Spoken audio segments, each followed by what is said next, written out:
Can Stress Be Beneficial? Perspectives from Wild Animals.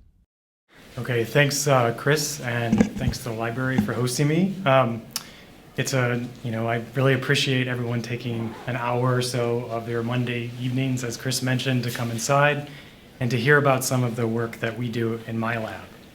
So this talk is going to be slightly different than any talk I've ever given, and mostly because when I think about stress, I think about the sources of stress in my life, and if all of you turn around and look at the back row, you can visualize 3 sources of stress in my life.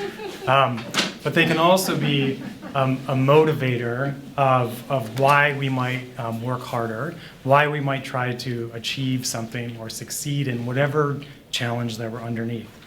And so I want to start this talk off a little bit differently by sort of describing some of the motivations behind the work that we do in my lab. So about 8 years ago on this date, I was standing in the middle of a forest in the Yukon in Canada. And I was standing in the middle of the forest, and I received this phone call that was going to change everything in my life for a long period of time. And what I was doing out in this forest was trying to find one of these animals, a North American red squirrel that I've been studying now for about 12 years. So we try to find the nest of these animals, and we can locate their nest, and then we climb the trees to access the babies. We weigh them, and then we can determine how well those offspring grow and develop as they get older. So I was standing in the middle of this forest, and I was trying to find one of these animals, this squirrel. And I was standing there, and then I got this phone call, and it was from my wife, Adrian, and she said, "We're going to have a girl." And then she said, "But there's something, unusual about the ultrasound." And what we had found out is that her heart was somewhat different than other kids' hearts. And this is the symptoms that she was showing in this ultrasound. She had this underdeveloped right ventricle, and things were going to be slightly different than what we're used to.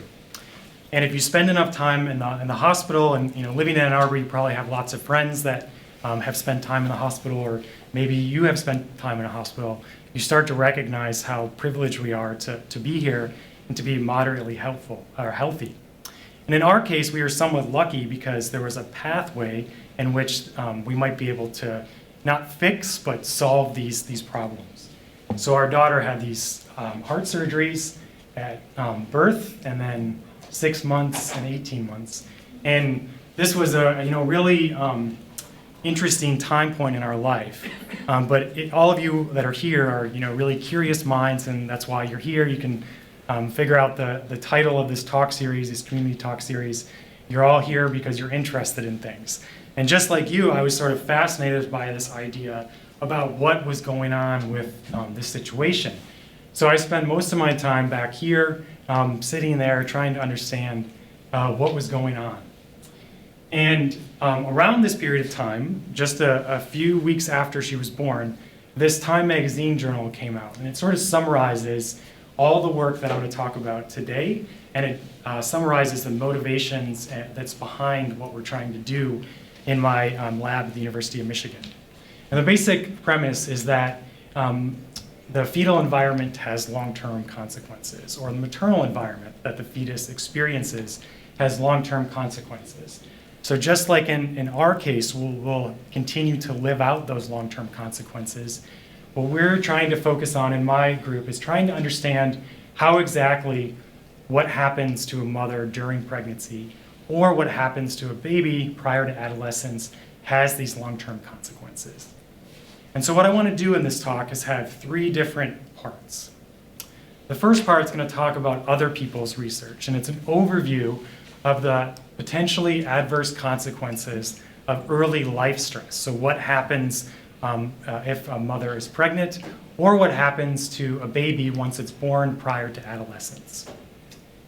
And then secondly, we're going to turn to some of the work that we've been doing and this animal, this North American red squirrel, in the Yukon in Canada. And what we're trying to do in this case is that I'll show you all the detrimental effects that early life stress, early life adversity can have on kids. What we'll try to understand is how this might evolve. And we need to do these types of experiments in an animal like this because we can document the benefits of early life stress on both the offspring and the mother. And then we're going to turn to these other animals. We'll go to the other side of the globe, to South Africa, and we're going to look at this highly social animal and try to understand how early life adversity or maternal stress can affect the characteristics of the offspring that benefits the mother but not necessarily the offspring themselves. And I'll point out here that I really like these animals and I really like squirrels, but they weren't like I pulled animals out of a hat and said, I'm going to work with these ones. So there are characteristics that make these animals great to work with. And I'll try to describe those reasons to you when I introduce you to more about the red squirrel research and also these meerkats. So let's look first at some of the potential adverse consequences of early life stress. So a lot of us are familiar with the adverse consequences of psychosocial stress in our lives. And many years ago, there was an epidemiologist at a hospital in England called David Barker. So he had all this great data available, and at that time point in sort of science and medical research, people were focused on that lifestyle factors, all the bad choices that we make are what contribute primarily to what's wrong with us. Obesity, type 2 diabetes, cardiovascular disorders. And what Barker did, he had access to all these birth weight measures, and then these kids would come in year after year to get their annual checkups. And what he started to look at, he was an epidemiologist, he wanted to understand what early life factors might shape whether you develop heart disease. And he had a series of studies in the early 1980s that maybe changed a lot of people's opinions about this. So here's what he found. This figure on the right is from his original publication. And I'm presenting it to you to highlight that most of the work these days is focused on clarifying figures like this. Epidemiologists are not great at making figures, or they weren't in the 80s. No offense if you're an epidemiologist in the 1980s. So here's what we're looking at. We have birth weight of the fetus on the x-axis there. And then we have the weight at 12 months of that baby when they're 12 months old, yeah. And these little numbers that are above each bar correspond to the risk of developing heart disease later in life. So babies that were small when they were young had a much higher risk of developing heart disease later in life than those that were born larger for gestational age. And what these series of papers by these researchers found was that what happens to you early in life, what happens to your mother, how much nutrition she has while she's pregnant, can have this profound influence on developing heart disease and other problems later in life. So the interesting thing is that this work has been replicated a number of different times. So nowadays what people try to do is do meta-analyses where you combine, say, 3 different studies using sample sizes of over 20,000 to 30,000 humans and document how birth weight can influence your risk of developing heart disease, or in this case, type 2 diabetes. And I grabbed one example of this to highlight to you these patterns. So on each of these figures, this one, and this one, the x-axis is the same, the mean birth weight of a fetus. And here we have the odds ratio of developing type 2 diabetes at some point in their lifetime. And what you should notice is that in this study, individuals born small for gestational age had a higher risk of developing type 2 diabetes. The same pattern is here, and the same pattern is here, and the same pattern exists in almost 50 other studies that have been done to investigate this relationship. This is across cultures, this is across socioeconomic groups, it's across a variety of different variables that might impact this. So this is an interesting set of findings and somewhat scary because it suggests what happens to a mother has this tremendous influence on the health of their offspring, whether the offspring receive a good or a bad postnatal environment. The problem, of course, is that babies that are born small might be born to women or in families of particular characteristics. And those particular characteristics might confound these relationships. So for example, these kids that were born small might be born to women of a lower socioeconomic status. Folks that grow up in low socioeconomic status families might also have a higher risk of type 2 diabetes, independent of their birth weight. And so what we would need is a type of study where we could manipulate birth weight, but then allow them to grow up in a resource-rich environment. So there was a tragic but fortunate experiment that happened quite some time ago that a lot of people of my demographic or younger seem to have forgotten about. A lot of you probably know this, but they recently surveyed millennials and 25% of them don't know about the Holocaust. So this is the Dutch Hongerwinter, and this has been a hugely important study in psychology and biology and in medical research. And what it allowed researchers to do was understand and decouple those relationships between birth weight and later socioeconomic status. So in the winter of 1944 to 1945, the Nazis limited food rations. There were lots of pregnant women at that time. And during this period of time, so December approximately to about April, women who are pregnant were receiving anywhere from 400 to 800 calories. So this is showing you the month and week of these food rations, and this is the Hongerwinter. Their food intake was extremely low. So you can calculate how much 400, 500 calories are and how much you might consume in each day. But from a scientific perspective, this provided an opportunity. So you had women that experienced these periods of time under malnutrition, and then the kids were born and they went back to normal. Food rations, the war was over, food was restored for the most part, and so you're able to have this scenario where kids were tended to be born very small, and then they encountered this period of food surplus or regular amounts of food. So for the past 50 years, what different epidemiologists have been doing is tracking the offspring that experienced this environment as a fetus, but even the grand offspring whose grandmothers experienced this tragic event. And I'm summarizing a lot of research and glossing over some of the details that are important. But overall, what we could say is that the kids and the grandchildren whose mothers experienced this famine, they have a higher risk of obesity later in life, heart disease and diabetes, higher blood pressure, addictive behavior, even developing schizophrenic symptoms. So this example and these others by Barker highlight how our early life conditions can shape us. And they were mostly focused, again, on maternal nutrition levels. So malnutrition, how it can shape individuals. But there are other aspects that are potentially independent or non-independent from maternal malnutrition and how that might impact offspring. So there's also a wide range of wide range of research of how maternal malnutrition can elicit a stress response, a physiological stress response or biological stress response. And that could potentially mediate or cause directly some of those symptoms of malnutrition on offspring.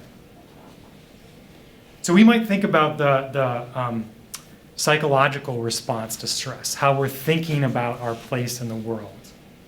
But there's also a biological way that we can measure stress response. So we can actually measure how an animal that can't talk to us might experience their environment. And we do that by measuring levels of this stress hormone called cortisol, or in some species, corticosterol. So this is the vertebrate neuroendocrine stress response. We have this structure in the brain, the hypothalamus. This is what's detecting danger in our environment. If you almost accidentally hit another car in front of you when you're driving here, you had a stress response. The hypothalamus releases this other substance called CRH that stimulates the pituitary gland to release this other substance, ACTH, And this eventually stimulates our adrenals that sit atop our kidneys, and it causes this production of cortisol, this glucocorticoid stress hormone. So we can measure the levels of these stress hormones that are circulating in a woman's body. We can measure them in amniotic fluid. We can measure them in umbilical cord blood. The other thing that we know about the stress response is that you're well aware that the maternal and fetal circulations are closely intertwined. This is how a fetus grows. This is how it acquires nutrients from the maternal food consumption. What we also know is that the placenta that's mediating these interactions can allow the transfer of these hormones, like stress hormones or cortisol, to transfer directly to the fetus. And again, summarizing a lot of work that is over 60 years old now, glossing over some of the details. But what we see is that if we experimentally elevate stress hormones in lab mice and rats, or if we perform observational studies in humans, so women that experienced 9/11, or women that experienced an earthquake, a natural disaster, they tend to have higher levels of stress hormones in their body, or they self-report higher levels of psychosocial stress. And what we see is that offspring that are exposed to women that have higher levels of stress, they tend to be born smaller. Their stress response as an adult tends to be more responsive. They tend to have a hyperactive stress response. Some studies suggest that they have an increased risk of heart disease, obesity, type 2 diabetes, high blood pressure, and even an alteration in susceptibility to mental health disorders like anxiety. So all of these studies suggest the possibility that maternal stress can cause, elevated exposure to maternal stress hormones can cause this constellation of symptoms that all of us would generally interpret to be quite negative for humans. And so you might think about, well, why would a woman that's stressed even bother to transfer that stress hormones to her offspring? And there are some ways that mothers can buffer their offspring to these types of stress hormones. The first is that in females, in rodents, especially in experimental studies that have been done, when during pregnancy, they're much less responsive to stressors. So compared to when they're not pregnant, they tend to have a more blunted stress response to some type of exposure to the odor of a predator, let's say. We also see that in the placenta, there's an enzyme called 11-beta HSD. And this forms something of a barrier to these stress hormones. So it contains these receptors that bind stress hormones, the little solid circles, in the maternal circulation and turn it into an inactive form of stress hormone. So there are ways that mothers can prevent overexposing their offspring to these stress hormones. What we can also see is that when females are under duress, under incredible amounts of psychosocial stress, this enzyme, this barrier, doesn't often work as well. And in fact, it actually becomes a little bit more permeable. This placenta no longer necessarily acts as a barrier. It allows some of it to cross over. And some of you may know this, but if you're pregnant, they would advise not to eat excessive amounts of black licorice. And my kids can advise that I really like to eat black licorice. But if you eat black licorice, this can also act as modify the activity of this enzyme, potentially increase exposure to these maternally derived stress hormones. So there are these mechanisms to prevent this cross-transfer, this feedback from the mother to her offspring, but it also seems to not necessarily work under some conditions. So now let's think about what's more familiar to my research, and that's this evolutionary perspective on why this type of situation might exist. And this has a hypothesis that I'm going to present to you that's been called Barker's hypothesis, after that epidemiologist, David Barker. So we're going to look at a graph here that shows the postnatal environment that children or offspring experience. It can be a benign world, or it can be a tough, highly competitive, low food world. And then we can have some measure of the health or well-being of a child or offspring. So we can look at offspring survival, good or poor. And we can look at offspring that are produced by mothers that don't have these high levels of stress hormones. And what this hypothesis predicts is that offspring that are born in a benign world, one like the one that most of us live in, where you can buy a whole pizza for $5, if you're born to an unstressed mom, you tend to have higher survival, higher health, higher well-being. But this is always, of course, compared to offspring that are born to these stressed mothers that are experiencing higher levels of stress hormones as a fetus. When they're born in this world, in a benign Western world, food is rich, times are good, there's not much stress in your life relative to other ancestors. They can have lower levels of survival, lower levels of health or well-being. And this is this constellation of symptoms that can come about by being produced by a stressed mom in today's world. But now let's look at this other side of the spectrum. What happens if offspring are born and reared under conditions where the postnatal environment they encounter is quite tough? Their mom doesn't have as much food. They have to compete against lots of siblings. The world is a tough place. So this hypothesis predicts that these offspring, exposed to higher levels of stress that are smaller, they might have an increased ability to survive under these highly competitive and tough environments. This hypothesis has been taken in different directions, but it's focused on this idea of matching versus mismatched. Offspring that are born to stressed mothers tend to be mismatched for the environment that they encounter, this relatively benign world. So, for example, offspring that are small at birth, like David Barker discovered, or those that are stressed early in life, they might actually not be very well matched to the world that they encounter today, but they're potentially very well matched to this poor postnatal environment.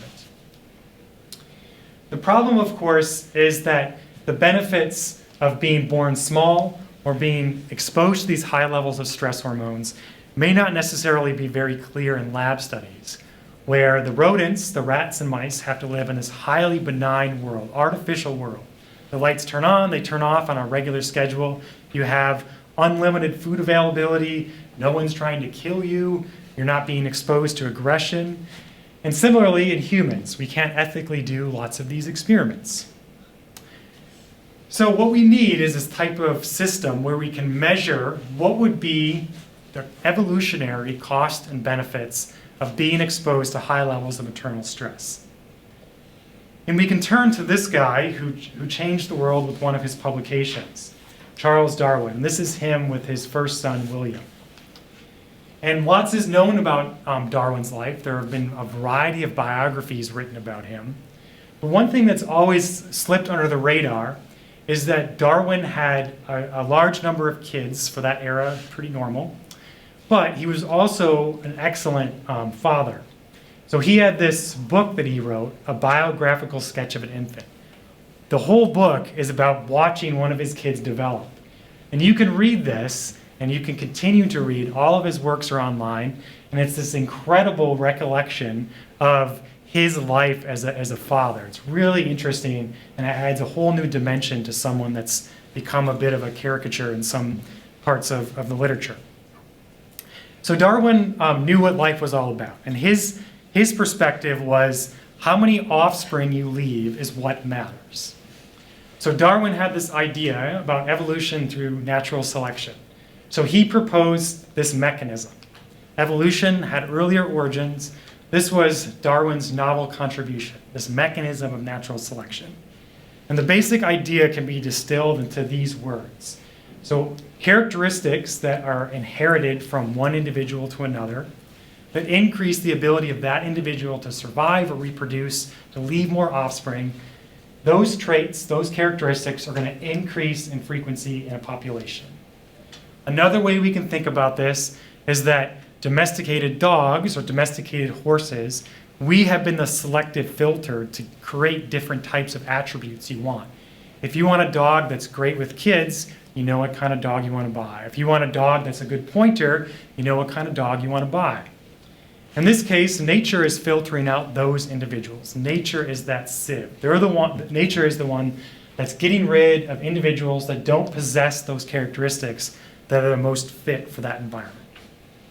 So we can look at a little toy example of Darwin's basic idea. So here we have this population of rodents that moves into a new area. There's variation in coat color. Some are dark, some are light. And these mice are eaten by a predator, like a red-tailed hawk, let's say. So some of these mice are more closely matching the background. We can assume that coat color is inherited from one generation to the next, and over time these birds are killing off more and more of the ones that are mismatched for that background. And so what we would expect is that those characteristics that are beneficial in this environment, matching your coat to the background, are going to spread throughout that population. Any genes that are underlying coat coloration are also going to increase in frequency in the population. So this concept is really important. It guides almost everything that we do in my lab. But if we go back to this first part about the biomedical consequences of early life stress, what we should be thinking about, if stress is so detrimental to offspring and to mothers because their kids don't necessarily thrive in those environments, how exactly do these types of maternal stress effects evolve through natural selection? Why hasn't natural selection removed mothers that even exhibit a physiological stress response? Why hasn't selection removed individuals that don't have extremely high levels of this enzyme in their placenta? So what we have been doing is thinking about how we can investigate these questions in animals where we can measure this component of Darwinian fitness. How many offspring do they leave over time?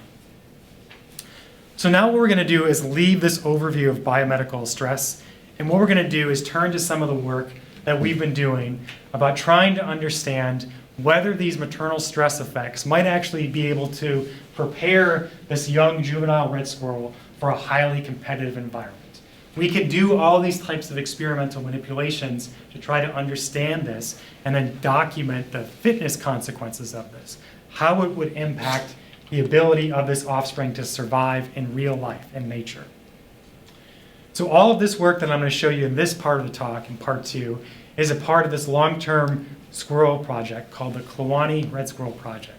It's a long-term study that I've been lucky enough to be a part of for about 12 years now. So what we need to do is turn our attention to a variety of different examples that are going to not make any sense unless somebody has an extreme ability to document pop culture across generations. So this is, anybody know who this is? Queen of Soul? Aretha Franklin. So she was inducted into the Rock and Roll Hall of Fame in this year, the first woman to do so. This is someone that just won a Pulitzer Prize.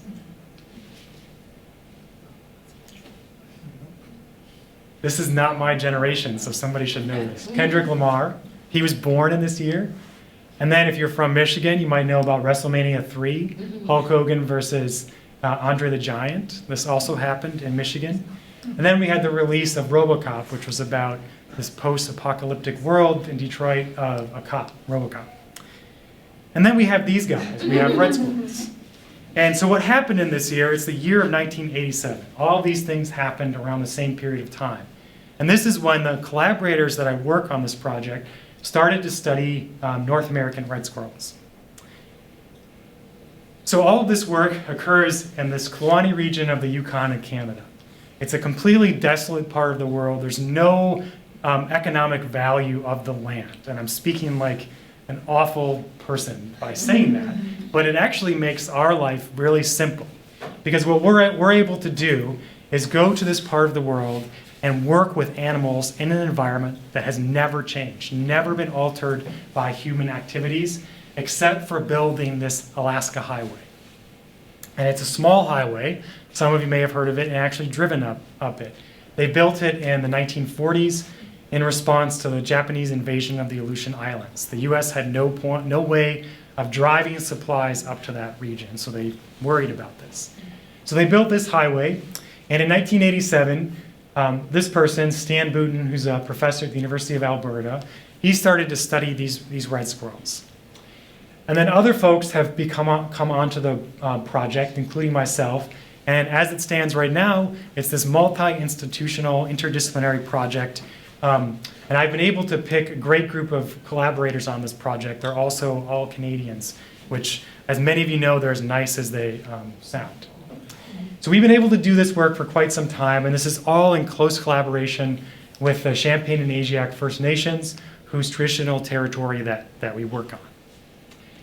And what you're probably thinking right now is that this was 1987, and then you're looking at me and how did that come on board? So this is what I looked like in 1987. So I did not start on this project when it was first started. I started working on this in 2006, and we've continued to work on it since then. So I told you I would describe why we study red squirrels. And again, there's an inordinate fondness nowadays for red squirrels, but it wasn't always there. And there are a few reasons why we have studied red squirrels for this long. The first one is that what we can do, we can find the nest of these mothers. So this is a female red squirrel, and she has a small radio collar on her neck. It emits beeping noises. We can find where her nest is. You can sort of make out the antenna that goes away. So we can find her nest, and then we can take the pups out of the nest temporarily. We can weigh them. We can take a small tissue sample to figure out who the father is using DNA analyses. And then we can come back about 25 days later. This is what one would look like then. And we can put these uniquely labeled metal ear tags in their ears. We put these metal ear tags in their ears so that we can give them a name. All red squirrels, to me, look virtually identical. And that's someone that's handled thousands of squirrels. So what we need to do is put these little metal ear tags in their ears, and we also take advantage of these by putting in other things. This is a male squirrel that has these pipe cleaners threaded through those ear tags so that while we're walking through the forest, we can have our binoculars, and we can say, hey, that's red pipe cleaner over white pipe cleaner. So we know exactly who that guy is and where he lives. So we can mark them right after they're born when they're still with their mother. And then usually when they're about 70 days old, they're weaned from their mother and they're kicked off their territories. When they're kicked off, they usually only disperse about 100 meters away from where they were born. So this is in contrast to most of the animals that have become model systems for these types of studies. Most birds migrate long distance away from where they were born, and few of them come back. In other animals like wolves or coyotes or even beavers, they have these extremely long distance dispersal events. And that can eliminate your ability to follow individuals from birth until death, which is important if we want to understand, again, those consequences of maternal stress. So this is great because it allows us to quantify this measure that every evolutionary biologist wants to acquire. They want to be able to measure some measure of fitness, of Darwinian fitness. How many of those offspring are produced by a male and a female? How many of them are produced over their entire lifetime? So these are sort of the major reasons why we've studied red squirrels for this long. Now I want to introduce you to a little important features of their natural history. So I really like to eat ice cream, and it's not 40 to 90% of my diet, but it's pretty close. What red squirrels like to do is eat the seeds that are contained inside of these spruce cones. So if you're walking through the forest, inevitably what you'll encounter is a squirrel eating one of these spruce cones.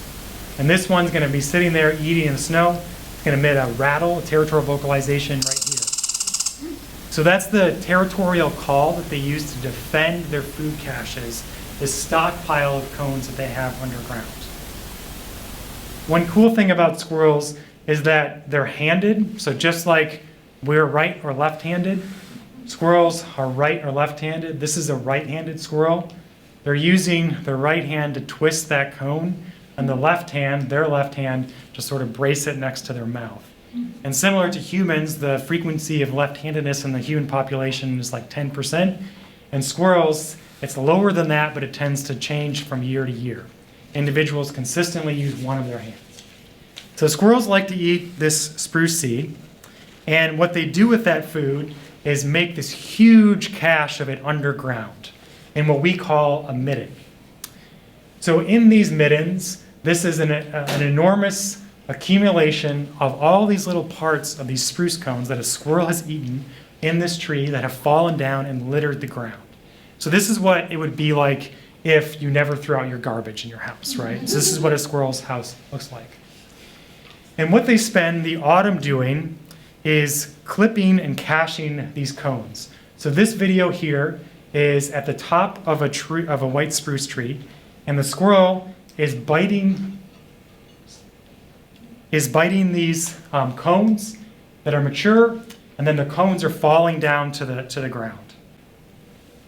Okay, so it's spending its time in the top part of this tree where the cones are. It's clipping those cones. They fall down to the ground, and then what that squirrel does is spend hundreds of hours carrying one cone back to their midden, going back to the other, back to the other, back to the other. So at the end of a 2-week period, where they've only been sleeping about 2 hours a night, they have filled this midden up with anywhere up to 15 to 20,000 cones. So they've absolutely accumulated this huge source of food that they're able to use the following winter to fuel their ability to survive and also reproduce. Now, one important thing about squirrels is that for a juvenile, if they don't acquire one of these before they encounter their first winter, they're not going to survive. They have to get one of these soon after they're born. And these food caches are extremely important to a squirrel, and so they spend a lot of their time defending them with these territorial vocalizations called rattles.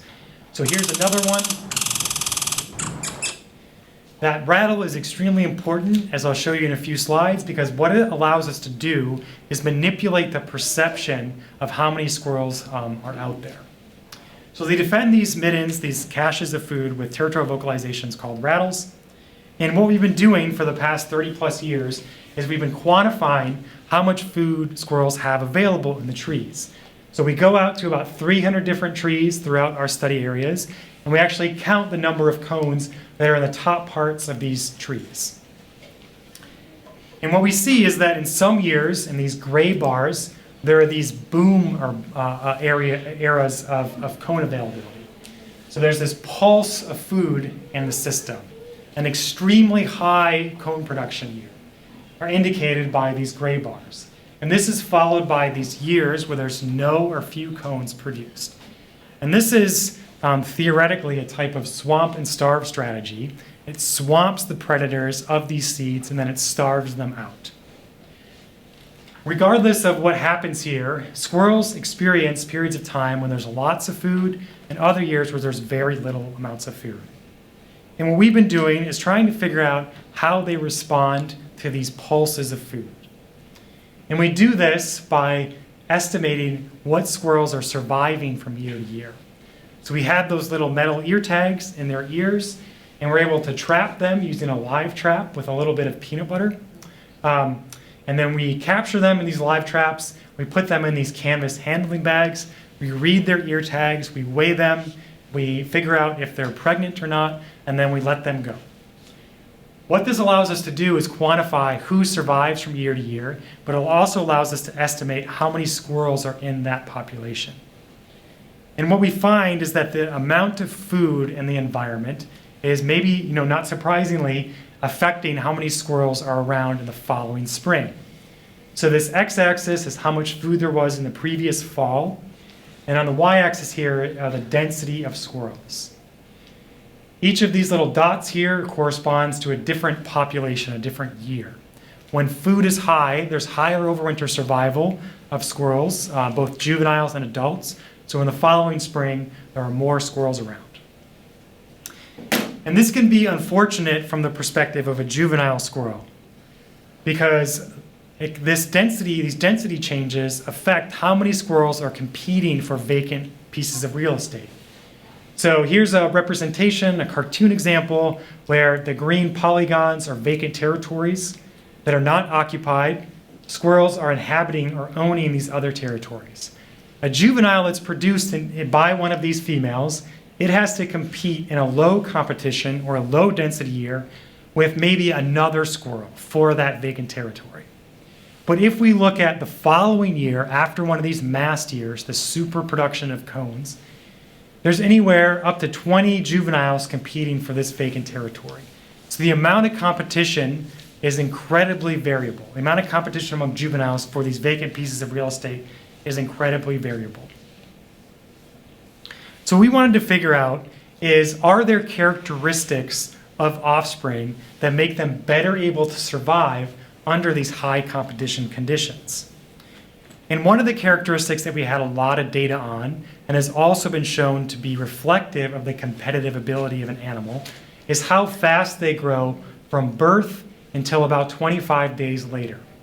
During this period of time, they're only receiving milk from their mother, and we're able to measure how fast they grew to calculate these postnatal growth rates. And so this figure is a heat map, and what it's showing you, warmer colors correspond to mothers that have higher reproductive success or higher fitness. More of their offspring survive. The cooler colors in blue correspond to mothers that have lower reproductive success or fitness. So this graph is trying to show you two things. We got squirrel density here, and then how fast offspring grew. When densities are high, females that produce the fastest growing offspring have the highest reproductive success, the highest fitness. Females that produce slower growing offspring, those offspring are less likely to survive when there's a high population density, it's highly competitive conditions. One thing to point out here is there's no benefit from a mother's perspective to producing these fast-growing offspring when conditions are relatively benign, when densities are low. So we wanted to ask was, could females potentially prepare their offspring for these highly competitive environments? If they were anticipating these high density conditions, could they ramp up the growth rates of their offspring? And what we thought, and what a lot of theory would suggest, is that females need to be able to predict the future. You know, we look at a weather forecast, and we can predict whether you need a raincoat or an umbrella today. Similarly, offspring might be able to use characteristics of their mother, say her stress levels, to predict what the future might look like. So red squirrels are highly territorial. They're defending these food-based territories. This is trying to illustrate to you, females are exhibiting territorial behavior in these little dots here. They basically don't go anywhere else. They stay in these little areas, their territories. This female, on the other hand, stayed up here and never really moved around very much. So what we found is that unlike in humans, when the world is much more dense, squirrels are not necessarily interacting with each other. They're not fighting with each other more frequently.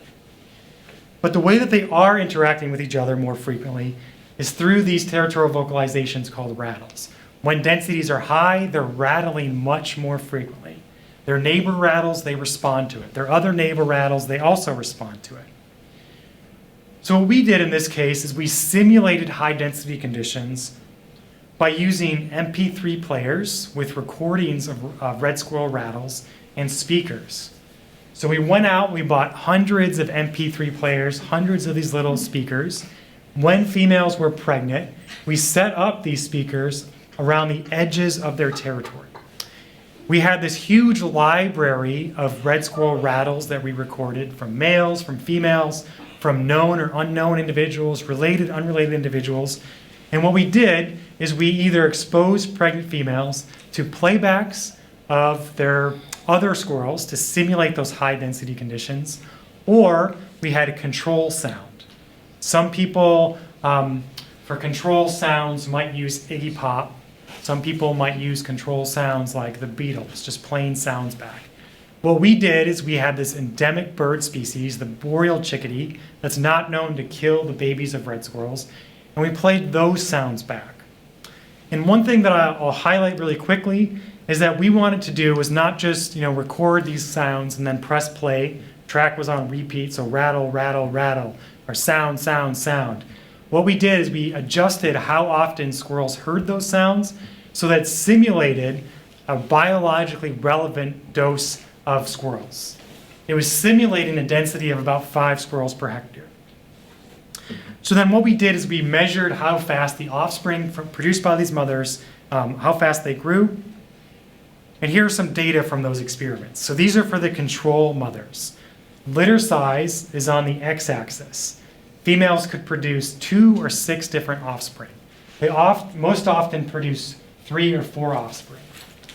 And on the y-axis are how fast those offspring grew after we correct statistically for a few other variables. This is a common, what's called a life history trade-off. It's simply this idea that mothers can produce a lot of small offspring, like on the right, or a lot of offspring that grow slowly, or a few offspring, just 2, that grow much more quickly. So there's a negative relationship between the number of siblings you have and how fast you grow. We had other females that we gave an unlimited food supply to. Red squirrels love peanut butter. So what we did is we gave them unlimited access to peanut butter on their territories. We gave them access to no salt, no sugar added peanut butter. And females that had this unlimited food supply, at all these different litter sizes, they produced offspring that grew much more quickly. So we released whatever food constraint they had on them.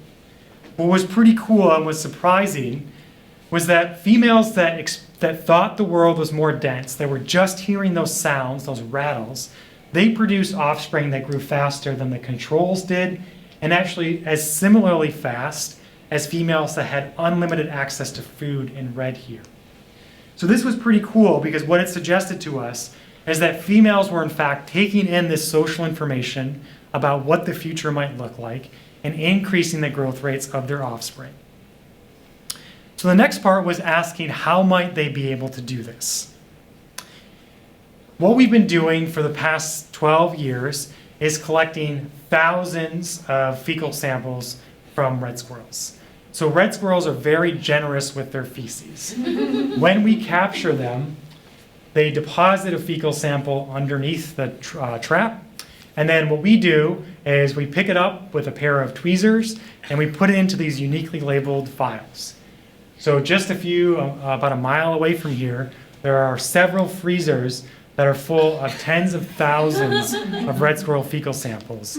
And lots of University of Michigan undergraduates have had the pleasure of working with these fecal samples. So the cool thing about this is what you can do in wild animals is you can measure the metabolites of stress hormones in the fecal samples. Instead of taking a blood sample, which is a very invasive procedure for any animal, we can non-invasively or relatively non-invasively measure how much stress is in a female's life. And what we find overall is that those changes in growth rates are caused by a stress response of mothers. So here's some data to show you this. This is the density of squirrels on the x-axis, and this is how much stress hormones, or glucocorticoids, GCs, were in their fecal samples. Females that are experiencing a more dense world had higher levels of stress hormones in their fecal samples. If we make females think the world is much more dense, they also have higher levels of stress hormones in their fecal samples. What we were then interested in, so if they are exhibiting this stress response, how exactly is it impacting their growth rates? There are a variety of alternative mechanisms by which we might explain this mechanism, or this pattern. So what we wanted to do was do an experiment in the field. We wanted to experimentally elevate the stress hormones of pregnant female red squirrels. So females will readily nest in these buckets that we hang up in their trees. This is a female sticking her head out. She, right after this picture was taken, emitted one of those rattles. They defend these buckets. They'll even give birth inside of them. They build these beautiful grass nests inside of them. And these are their babies underneath the grass. And then we fed females 1 of 3 dosages of stress hormones that was dissolved in these little lozenges of peanut butter, or we fed them a controlled dose of peanut butter. So what we expected here was that if this stress response to density is impacting females' reproductive success, is benefiting it, we would predict that females were treated with stress hormones, had higher levels of stress hormones during pregnancy, they would produce faster growing offspring. And that is exactly what we found in this study we've done over 3 different years. So we again measured how fast offspring grew from 1 to 25 days of age. And then these are the growth rates of those offspring for offspring from mothers fed glucocorticoids or stress hormones during pregnancy versus the controls. So there's a lot of variation in there, which is to be expected in this type of experiment that occurs in nature. But on average, females that fed stress hormones produce faster growing offspring. So this was pretty cool in the academic world, because what we showed here is that females were experiencing how dense the world was based upon how many calls they heard in their environment. This caused a stress response that seems to elevate offspring growth rates, and this increases the ability of offspring to recruit or to survive their first winter. And if we go back to this original hypothesis, what this work highlights is how exhibiting this stress response to some ecological variable can increase the fitness of an offspring. So if we now think about environmental harshness again, benign versus a tough environment, what we're showing in these red squirrels is that these offspring born to stressed mothers, mothers that exhibit these higher levels of stress hormones, they are more likely to survive to the following year than offspring that are not as stressed. So there's a lot of stuff that we should continue to do in this population, and we've continued to work on this stuff for the past couple years. And what we're trying to figure out is how exactly these elevations in maternal stress hormones are impacting offspring growth. One of the pathways that we're looking at right now is whether maternal stress makes mothers more or less attentive to their offspring. Do they just invest more in their offspring, become more maternal? We're also looking at more in-depth consequences of how this maternal stress is impacting offspring. And then finally, we're tracking these offspring over their lifetime to try to figure out, do they in fact have higher early life survival, but does that come at some cost for their lifespan? Okay, so in the remaining time, what I want to do is quickly turn to some of the work that we've been doing in this species that's totally different than a red squirrel. And that's because they live in these groups. They're highly social animals just like we are. And what we've been doing is thinking about how early life stress or maternal stress might be beneficial from the mother's perspective, but detrimental from the perspective of offspring. So the first thing that I want to highlight, the meerkats are a cooperative breeder. And what that means is that they're similar to these other animals like gray wolves, the ugliest animal in the world, the naked mole rat, marmosets, African wild dogs. They live in these big social groups, but there's a dominance hierarchy. There's alpha males and alpha females, and they do almost all of the breeding. The subordinates that are in the group rarely, if ever, breed in their natal group where they were born, and what they spend their time doing is helping to rear the offspring produced by those dominants. So we can look at meerkats specifically. They live in these groups, 3 to 50 individuals. Dominant breeders are producing most or all of the offspring. And the subordinates help to rear the offspring produced by the dominants. And what you should be thinking about is, why don't the subordinates breed on their own? And it's not to say that they don't try to. Males or sons, they can come and go from their natal group. Their mom and dad will always let them back in the group. Daughters are treated very differently. If they leave their natal group, their mom will not allow them to come back. Daughters rarely breed inside of their group, or rarely breed at all, unless they disperse and form their own social group, which in the Kalahari is extremely difficult. They may also pray and hope that their mom dies, then they can inherit the dominant breeding position. And we often think about animals that exhibit social behavior being very cute and cuddly. And here are some examples of why they're not, and why daughters can't breed. So if a daughter becomes pregnant, or if the dominant female is about to give birth, she usually violently attacks and hurts these subordinate daughters to get out of their group. If the daughters are lucky enough to give birth in their group, the mom usually kills their offspring, which are their grandchildren. So what exactly do these offspring spend their time doing? And what they spend their time doing is exhibiting a variety of different cooperative behaviors. By cooperative behavior, what I mean is a highly social behavior that benefits other individuals in the group.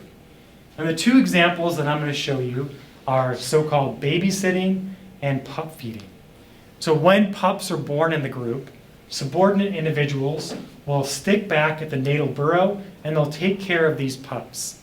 So this is a baby meerkat that has just emerged from their natal burrow right here for the first time ever in its lifetime. The first thing it saw was a subordinate female that was taking care of it, guarding it. It was also its wet nurse. It was lactating to nurse the pup that wasn't its own.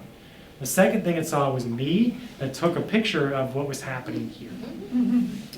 So once these babies start going foraging with the rest of the group, when they're about a month of age, they're extremely inefficient at finding their own food. They're similar to asking your 3-year-old to make dinner for itself. So what older subordinates do is they find food items like this sun spider or this scorpion. They look around for a pup and then they bring them the food. So this is pup feeding. An older sibling sacrifices, in some sense, a portion of its food and gives it to him. So I've been lucky enough to be a part of another long-term project of wild animals, and this is called the Kalahari Meerkat Project. It occurs in the Northern Cape in South Africa. It's even been a part of Meerkat Manor. This was the study population that they worked with. And the great thing about this species is that unlike most wild animals, is that they can become completely habituated to our presence. So this is me right after the meerkats came above ground, and what I can do is record their behavior as they go about their business. Anybody that's ever worked with agricultural animals, you might have sheep or cows on pasture, and rabbits that are growing up in that area, they react similarly to the cows or the sheep. They basically ignore us. So much so that while you're walking around with these meerkats, you have to avoid stepping on them. They're completely habituated to us. And in the Kalahari, they sometimes do the sentinel behavior where they're looking out for predators. And often we're the highest piece of vegetation. So while I was collecting data, weighing these meerkats, a meerkat crawled upon my back and was looking out for these predators.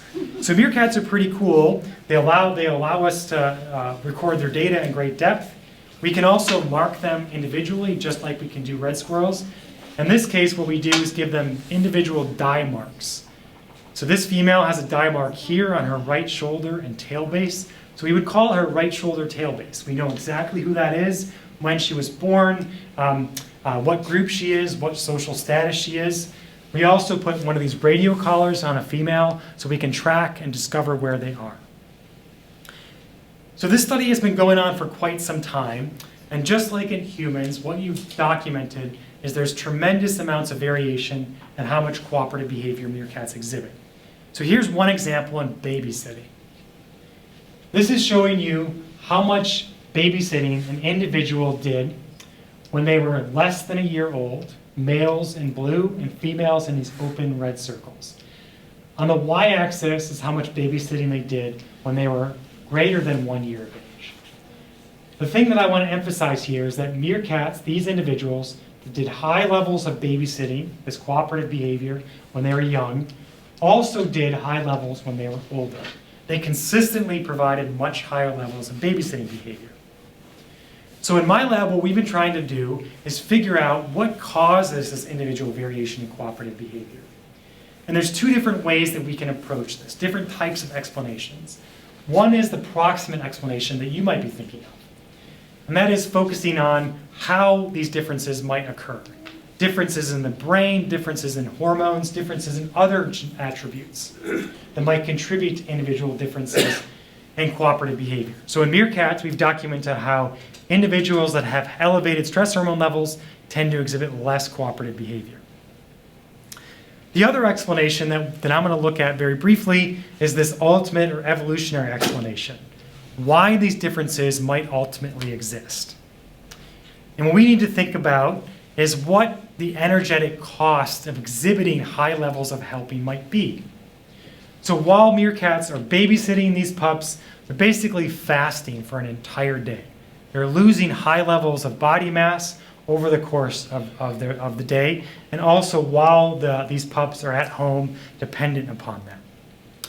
And if we think that this behavior is costly, the cost of helping might also differ among different types of meerkats. So for example, individuals that have a high probability of breeding in the future, high future fitness, they might exhibit low levels of cooperative behavior than those individuals on the right that have a low chance of breeding in the future that exhibits high levels of helping behavior. In other words, an individual like that third baby that was born today to the Duchess of Cambridge that has a high chance, a relatively high chance of it inheriting the throne, high chance of future fitness, they might be less social during their lifetime before they acquire that breeding position, compared to, say, another individual that has very little chance of breeding in the future. They might instead invest primarily in helping to rear their siblings. So here's what we've been doing. We've been thinking about whether meerkats that are likely to acquire this dominant breeding position, the alpha position, do they exhibit less helping behavior early in life? And the signal that they might have might come in the sense of how fast they grow early in life. So meerkats are amazing animals because they're habituated to us, but they can also be weighed each and every morning, the afternoon, and at night. So what this guy did, Jack, who was one of our field technicians, he would walk out to this meerkat group in the morning. He had a little plastic bag with some hard-boiled egg, and he would say, "Yum yums," and wriggle this bag, just as you might hear some plastic being wriggled between your fingers. The meerkats run over, and then you lure them on this balance, this scale, and you can weigh them each and every day. So what we've been able to do is figure out, are there benefits to growing quickly in sons and daughters in meerkats?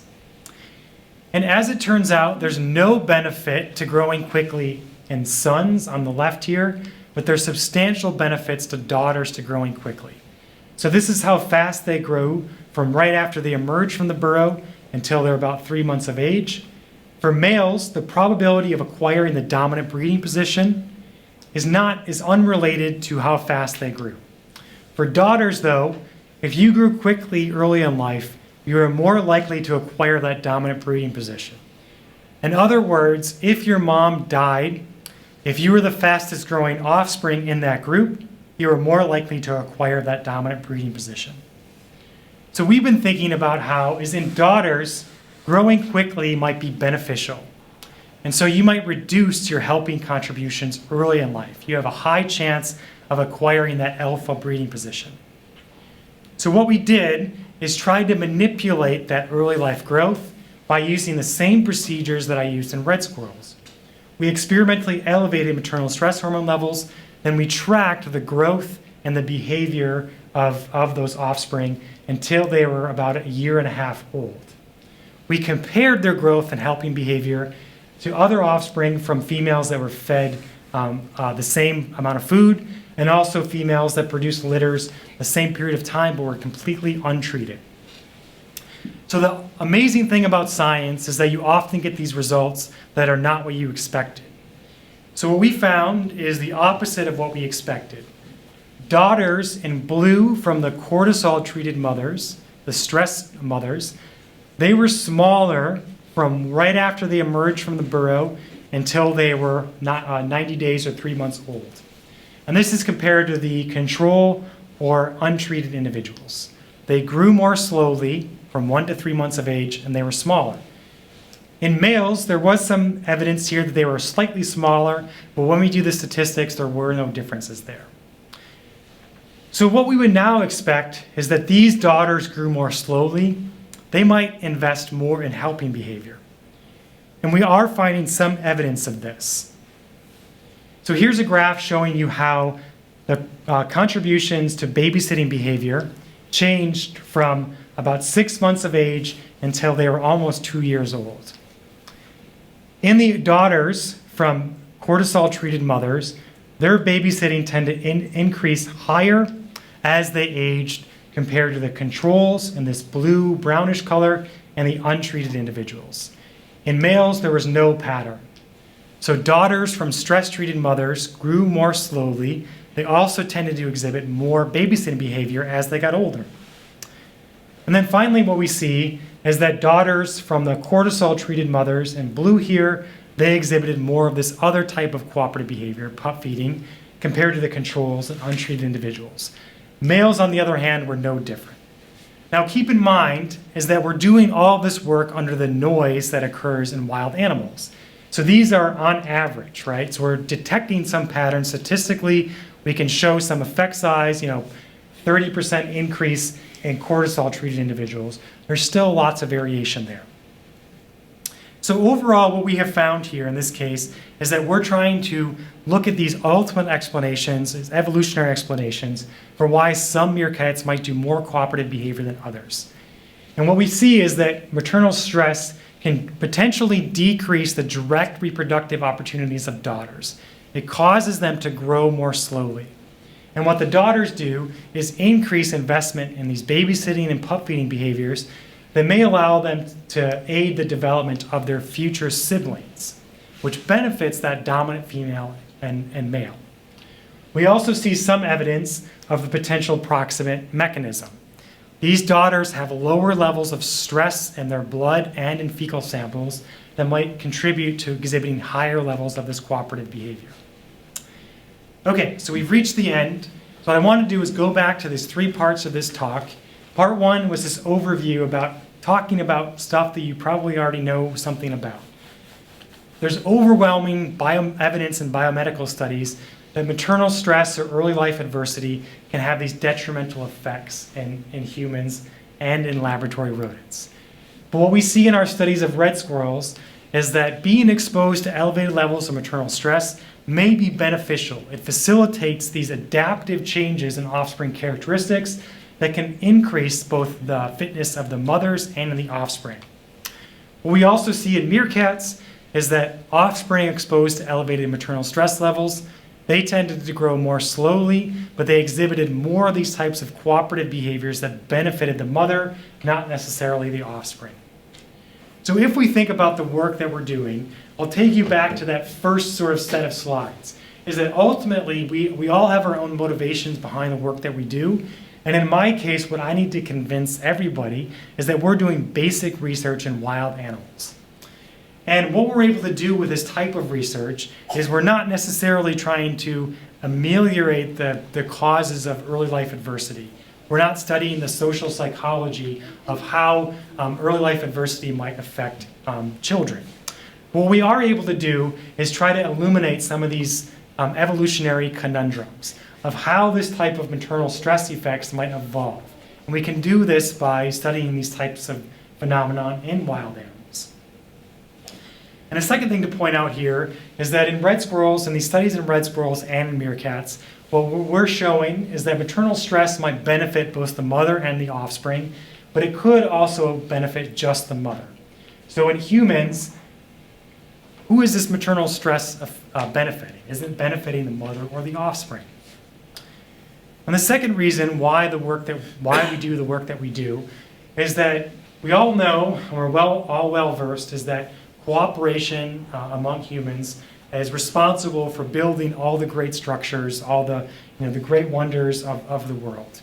We know that human cooperation is needed to solve global problems. The meetings between Trump and Macron are important observations why cooperation is needed. What we know less about is how cooperation initially evolved and what mechanisms contribute to why some people are more cooperative than others. And we're able to do these types of experimental studies in animals like meerkats and other species that we're doing research in my lab to try to understand some of those causes. So all of this work is really the benefit and done on the backs of lots of people that have passed through my lab and have worked as an integral part of my lab at the University of Michigan, and also through the tremendous generosity of the folks that allow us to work on their lands in the Yukon and in the Kalahari in South Africa, in addition to the different sources of funding over the years. And I again want to start end the talk the way that I started by thanking all of you for spending an hour plus with me on this Monday night, giving up your Monday night to try and listen to some of the stuff that we've been doing about red squirrels and in meerkats. And you can always reach me through this email address or searching for my webpage and keep in touch or ask me any questions you might have. I know that I went over on time. Hopefully any of you can stick around ask me questions you might have.